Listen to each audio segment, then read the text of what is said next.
Ngaranungdan phongkhiba kanglaipa mera gi pause dagi maru oiba pau khara khangasaraga miyamda khudo tamjige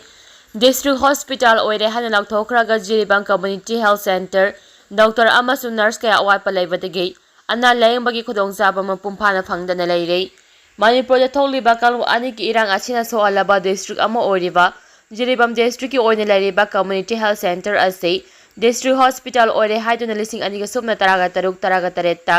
matam aduge lengang order ama thokrabaso hauju faba district hospital oide thambidana community health center ki thakta thambagi mathakta lefam thokpa doctor nursing amadi maru oiba staff laying bada sangadaba khusukulai sing mapum phana lengang thambidabadagi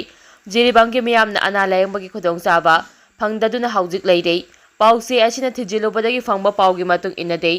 jiribam district ki ningsing khulda lariba community health center asida doctor tara leirei masigi manungda hanta anikuma prasa ka wa doctor ama Imphal East ki saungbongda transfer tawkhibadagi mahaki mahut tharaktuna haujik leirei masigi mathakta hospital asida doctor watpana ana laying ki khudong chadaba kaya ama sumiyamna mayoknabadagi jiribamda leiriba miyamna Aruba laina kaya Europa matamda Silsa Medical College satuna layingmaki thabak sathari Hauji Hospital asida contractual medical officer ani utilization MO mari nurse staff mapan supporting staff ligoro taro government ne appoint tawkuna appropriate piraba contractual staff taraga humdoi leire nurse staff mapalaiba asika manungda ahum maternity leave lawduna leire aduga nurse amana hadakta nursing college da utilize tawkrai maduna hospital asida nurse ki awaipasu yamna chawna mayukna duna leire hauju phamu yankai leiri ba jiribam community health center ase anna leng sang ama oibagi macha mathum ching leitabana maram oiduna miyamna anna leng khudong chaba asi mapum phana phangba ngamdaba haibadu oire hospital asigi awaipa doctor nurse staff ching amade mari leinaba leng bada sangadaba khuchu khulai sing mapum phana thamdana ningchina function ta hondringai achida hospital ase district hospital ge thak to onka kani hajina hospital asigi mathak thangma saru haujik sagatpagi thabak chathari loinina hospital gi maru oiba washing sengba sagatpagi thabak asi loiraga phamung chama leiba mapung phaba district hospital ama ohenaba kanna honari hairi yamna ngak lebadi district hospital ama oire hana laothokringai mamangda district hospital ama oibagi mapung phaba infrastructure lepham thokpa doctor nursing amadi staff sing loinina ana leng bada sangadaba khusu khulai sing mapung phana leiraba matungda district hospital ama oire hana laothokpadabani adubo thakpham thokpa thabak sing asi tawduna hana district hospital oire hana laothokuraga community health center ke thaga thamduna lakpani yamna nungai badi jiribam community health center asida lepham thokpa doctor amadi nursing phawba suna thambidabadigi miyamna ana layambagi khudong chaba phangdaduna awaba kaya mayoknaduna lakpagi maramni hairi RIMS asi ranking free oiba campus ama ohensi director RIMS haukiba August 12 dagi ngasi August 19 phawba chayol ama chupna phangthokadaba national anti ragging week ka mari lainana film short logo designing slogan composition poster making script competition na chingba tharam ngase RIMS Imphal gi jury hall da pangthokrai ngasi gi tharam adu da RIMS Imphal gi director J Sunin Kumar Sarama Din medical superintendent amade RIMS Imphal gi Dental college ki principal na chingbana saru yakhe RIMS mahi tamliba singna saru yatna pangthokiba ngasi gi tharam adu ga mari lenena director J Sunin Kumar Sarama na phongdokhibada mairoi singba ranking tawbagi thawongdagi lapna leinaba appeal tawkhibaga lonuna institute achibu ranking free oiba campus ama ohensi hana phongdokhi ngasi gi tharam adu da makok mathang takhraba mairoi singda mana mathum pidina pungning thawatki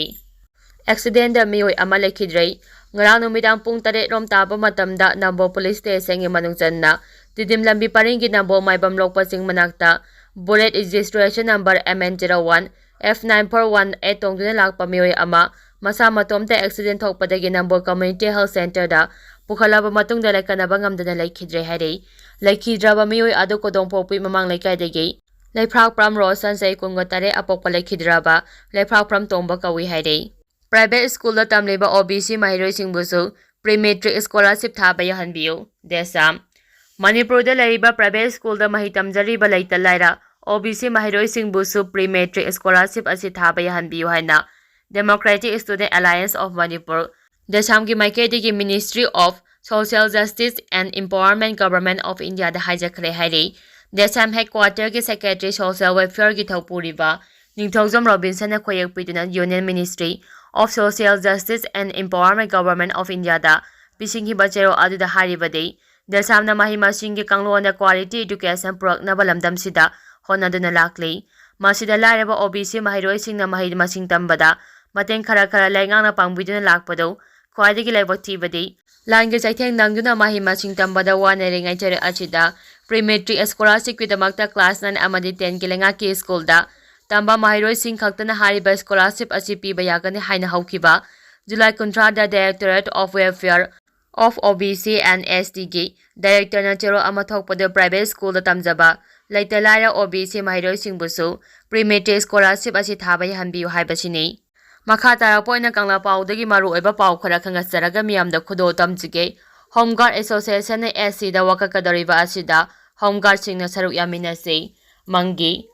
Home Guard singi tarap hantana pina bahonariba asige mayokta Manipur Home Guard Employee Welfare Organization na Supreme Court ta wakakadariba asida Manipur da lairiba Home Guard singna saruk yaminase haina Association asige President Y Mangina phongdarakli Hiram asiga mari lenina Manipur Home Guard ki battalion singi commandant amadi personnel singna saruk yaduna ngasi luwang sambamda laiba association asiga office ta pathokiba paugi mifam amada Y Mangina makata na hai hauji Manipur gi Home Guard singna thagi fangliba tolob asi Supreme Court na English ani gasumna taraga mangada takiba order amagi matung ina Manipur gi police constable amagi khwaidigi taba tolob aduga manana pibiyo haduna Association asina Manipur High Court ta wakatlaba matungda phangkiba tolob nei aduba hauji Ministry of Home Affairs ki Department of International Security na hariba Supreme Court ko order asi review tongnava review petition ama tharake petition asina maram oraga Manipur Home Guard ki fangliba tolob asi review tongnava Manipur ki Chief Secretary da se tharakhare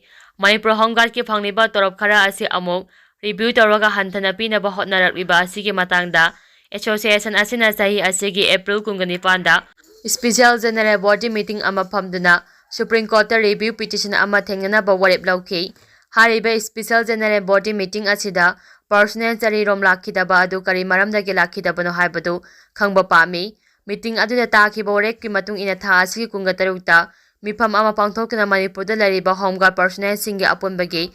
oina signature hapna Supreme Court ta case thengnana ba thagadoribani Maram asina mamangi meeting da lahodaba personnel singna tha asigi kunga taru fawbagi manungda masagi oiba pirep ama association da khangalakadabani case tawkraba matungda tholakpa thodok singna signature yaukidaba personnel singi responsibility association asina lauroi Home Guard singi talab hantana pina ba hotnaragiba asigi mayokta Manipur Home Guard Employees Association na Supreme Court ta wakakadariba sida Manipur da lariba Home Guard lising anisu saruk yaminase Marak asida Assistant to State Government and Union Territory for Modernization of Police ASUMP gi makhada state asigi police modernization da thadarakpa semphanggi chada manga Home Guard ki hakpadabani haba wafam lakpa amadi Home Department ki manungda laiba department khara gi thabak lawbada Home Guard ki oiba quota thamlakpa sidi apemba poi masina Manipur gi district manga da laiba Home Guard ki CO singi laifam amadi office sing semgatpada azawa kanaba oiragani haina mahakna makata ki